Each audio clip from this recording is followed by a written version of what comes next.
जो जिता वही सिकंदर हे तर सर्वांनी ऐकलं असेल, पण त्यासाठी जिंकायला लागते. तर नमस्कार शेतकरी मित्रांनो, आज महत्त्वाच्या विषयावर बोलणार आहे. शेतकरी शेवटपर्यंत जीवाचं रान करून तर लढतात आणि शेवट टायमाला आपली शस्त्र टाकून बाजूला होतात. म्हणजे ते कसं, आता हा प्लॉट 100 दिवसाचा अनुष्काचा आहे. प्लॉट तर एक नंबर जमला होता. थंडी जास्त असल्यामुळं मुळीपाशी हीट निर्माण व्हायसाठी या शेतकऱ्यानं कोंबडी खत पण टाकलं होतं. फटातनं चांगल्या पद्धतीने रोटरनं पण मारून घेतला होता आणि आता या प्लॉटला 100 दिवस झाले ती.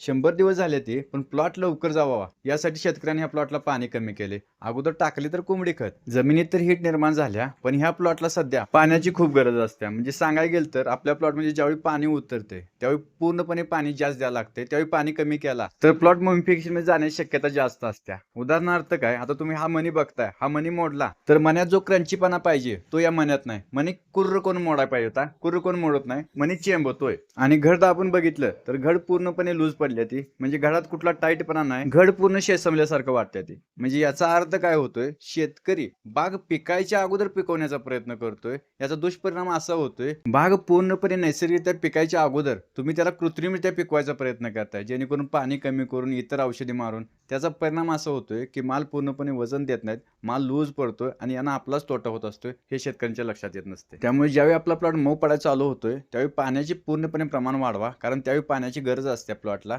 त्यावेळी पाणी देत राहावा आणि ज्यावेळी आपला प्लॉट परिपक्वतेकडे जातोय, शुगर उतरायला चालू होत्या, त्यावेळी तुम्ही पाण्याचं प्रमाण थोडं कमी करताना, जेणेकरून आपला प्लॉट पूर्णपणे नैसर्गिकरित्या पिकेल आणि आपल्याला वजनाला चांगला फरक पडेल. शेतकऱ्यांनी शेवटच्या टप्प्यात या पद्धतीने नियोजन करा. पाण्याची पूर्णपणे उपलब्धता करून द्या. पाणी पूर्णपणे कमी करू नका. धन्यवाद.